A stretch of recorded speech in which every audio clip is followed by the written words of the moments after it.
Hi, I'm Kasia. Welcome to Oxford Online English.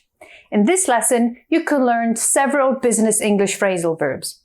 Although you'll see these phrasal verbs in a business context, you can also use many of them in everyday life. You'll hear two dialogues, each containing 12 phrasal verbs. After each dialogue, you'll see the meaning of the phrasal verbs. At the end of each section, there's a short quiz to test your understanding.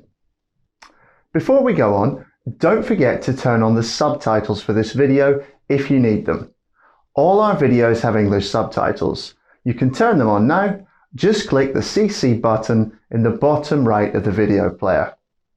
Now, let's look at the first part of the lesson.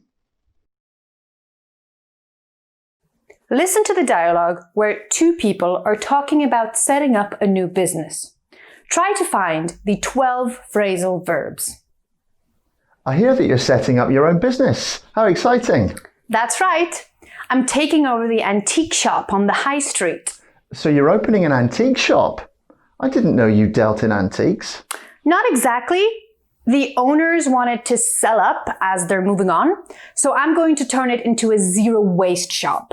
Wow, so what exactly are you going to sell?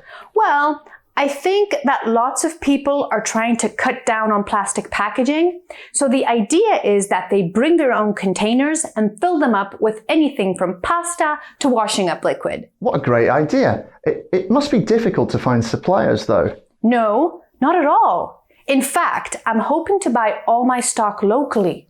I'm in the process of firming up arrangements with some more local suppliers today. If it all goes to plan, I should be able to launch next month. That quickly? Yes! I've already stocked up on bathroom items such as unpackaged soap and bamboo toothbrushes, but I still need to kit out the shop floor with some more shelving to display everything. Well, good luck with everything. Thank you. Hey, you should come to the launch. Great. I'll look forward to it.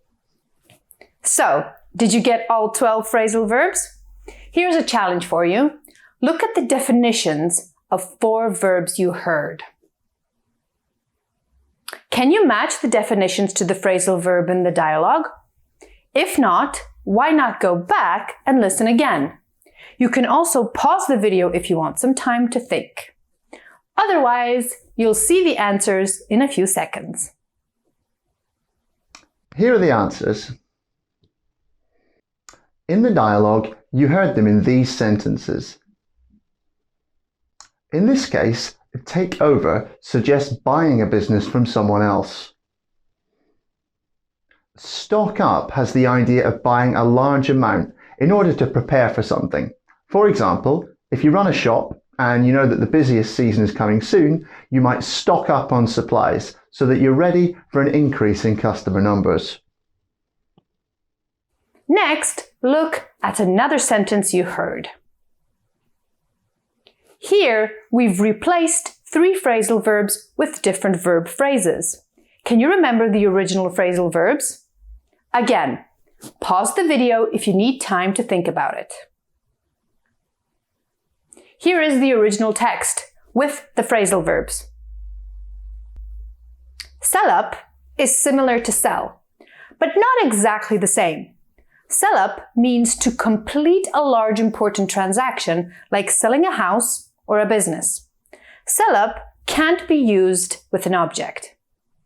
Similarly, move on is similar to move, but not exactly the same. Move on has the idea of starting something new, so it has a more specific meaning than move. Finally, here are 5 more phrasal verbs and definitions used in the dialogue. Can you match them? Here are the answers. Did you get the right answers? Let's look at a couple of these verbs in more detail. First, where might you use the word firm up? You might use firm up to talk about agreements or plans which you've made, but not in detail. When you firm up an agreement or plan, you work out the details so that your agreement or plan is clear. What about kit out? Can you think of another situation where you could use it? Kit out is commonly used with things like cars, vehicles, buildings, or rooms. It can be used with an object or not. So you can say, we spend $50,000 kitting out the new office. Or, we spent $50,000 kitting out the new office with desks, computers, equipment, and other furniture. So, we've considered all 12 phrasal verbs from Dialogue 1. Don't forget that you can go back and review the dialogue and explanations if you need. If you feel confident, why not test your skills with a short quiz? Take a look. You need to fill in the blanks using phrasal verbs from Dialogue 1. Don't forget to use the right verb form.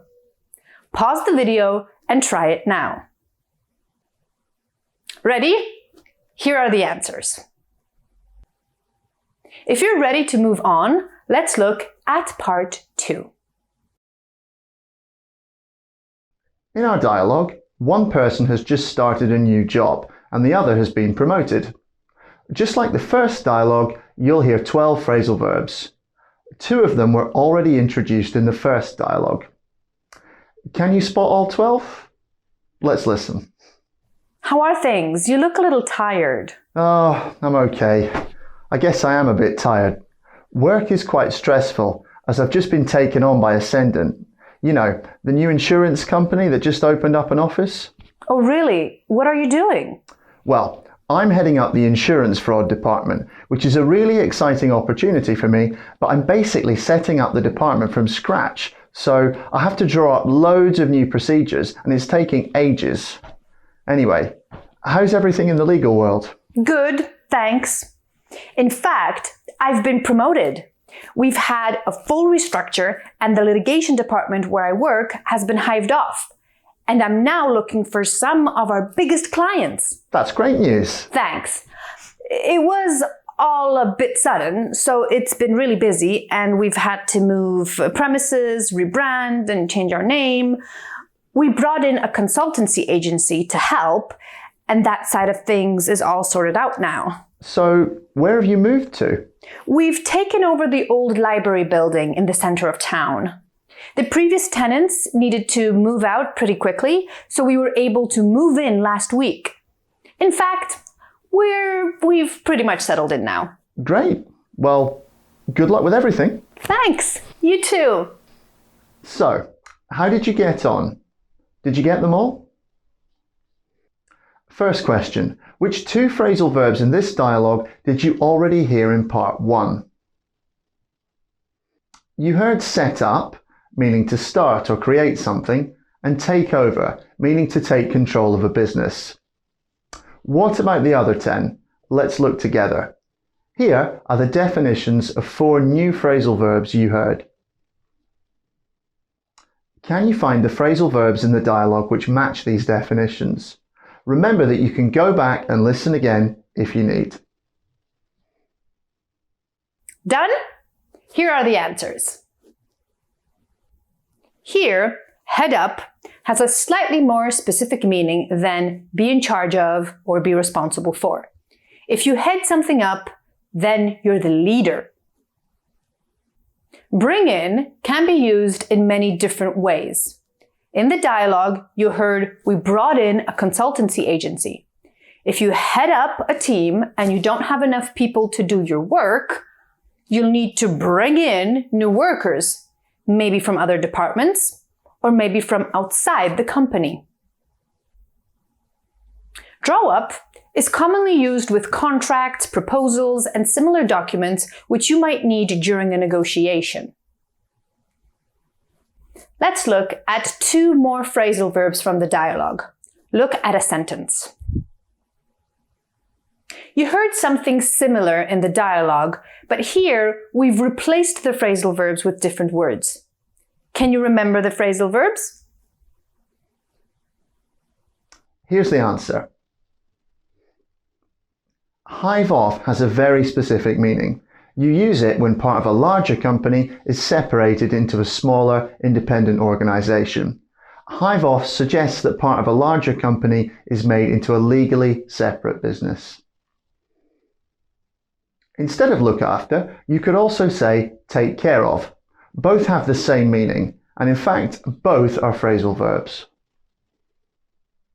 Finally, let's look at the 4 remaining phrasal verbs. We put 2 together, move in and move out, because they're 2 sides of the same idea. So, what's your job now? Imagine you're an English teacher. You want to explain what these words mean to someone who doesn't know them. You need to be a good teacher and make your explanations as clear as possible. Pause the video and think about your explanations now. Say them out loud. Could you do it? There's more than one right answer, but here are some examples. Sort out means to find a solution to something. If you sort something out, maybe you solve a problem, or maybe you find a way to deal with a complex situation. Move in and move out mean to change physical location. You can use them with houses or apartments, but companies can also move in or move out. For example, when they move to a different shop or a different office. Settle in means to get used to a new environment. If your company moves to a new location, you might need some time to adjust to the new location and learn where everything is. You need to settle in. Okay, now you've seen explanations for all the phrasal verbs in the second dialogue. Ready for a short quiz? Let's look. Pause the video and think about your answers. Remember that the missing words are all phrasal verbs, so you need to put 2 words in each gap. Also, don't forget to put the verb in the correct form. Could you do it? Let's see the answers. That's all for this lesson. Thanks for watching. See you next time!